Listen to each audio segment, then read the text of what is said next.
बिस्मिल्लाहिर्रहमानिर्रहीम। अस्सलाम वालेकुम। उम्मीद है आप सब ठीक होंगे जी। तो क्लास 10 आज हमारे पास है क्लास 10 की कंप्यूटर साइंस और इसका लास्ट टॉपिक है वेरिएबल इनिशियलाइजेशन और यूनिट नंबर 1 है which is introduction to programming. ठीक है, आज इंशाल्लाह हम लोग इसको कंप्लीट कर लेंगे। ठीक है, अभी हमारे पास जो टॉपिक है वो है वेरिएबल इनिशियलाइजेशन का।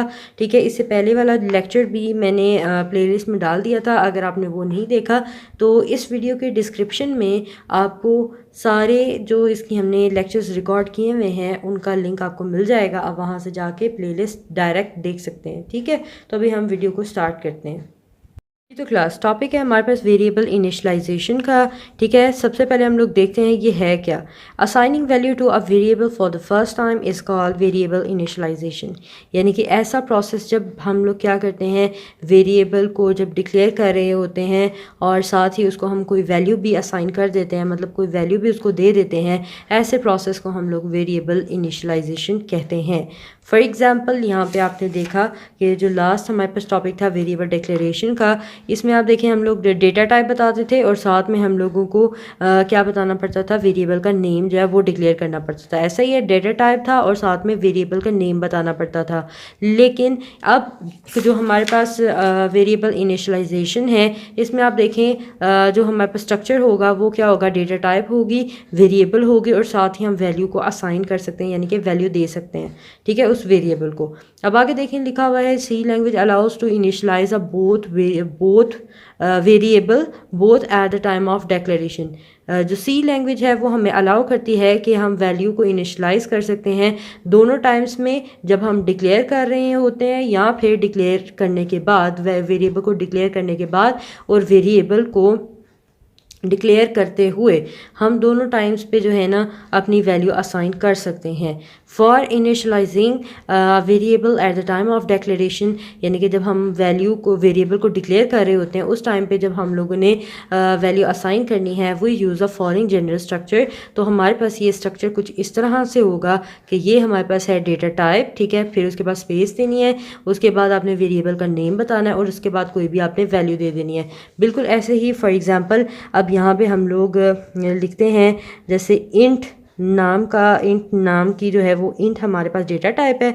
इसके अंदर मैं आपको कहती हूँ कि एक वेरिएबल है जिसका नाम है ए। ठीक है, इसके अंदर मैं कोई वैल्यू जो है वो स्टोर कर देती हूँ जैसे कि 5। तो ये मैंने क्या किया कि ये मैंने वेरिएबल इनिशियलाइजिंग की, यानी कि ए को मैंने वैल्यू 5 दे दी है। इस टाइम हम लोग इसको क्या कहेंगे, variable initialization. Following example shows a program that demonstrates the declaration and initialization of two variables।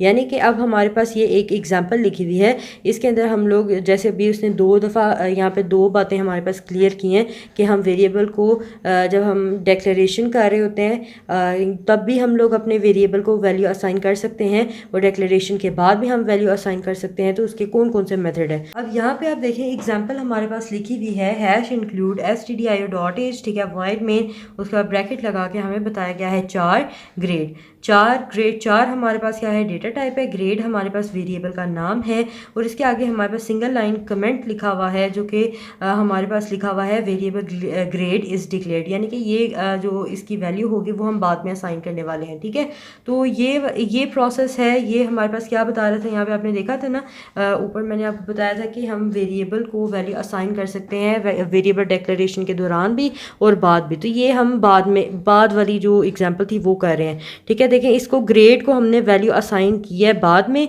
ठीक है, देखें ग्रेड की वैल्यू है हमारे पास सिंगल कैरेक्टर। ठीक है, सिंगल कैरेक्टर है जो कि ए है।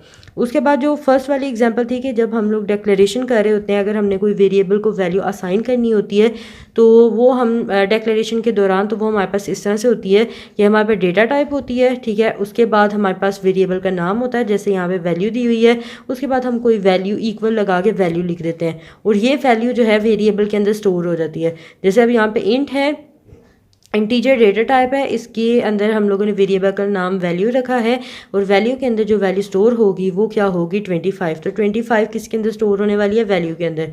तो ये हम लोगों ने जो वैल्यू असाइन की है इसको हम कहते हैं वेरिएबल इनिशलाइजेशन। ठीक है, आई होप कि आपको बहुत अच्छे से समझ आई होगी। इंशाल्लाह अब जो नेक्स्ट इस चैप्टर के ऊपर वीडियो आएगी उसके अंदर हम लोग इसके अंदर देखेंगे, ये सारा ही याद करना है आपने।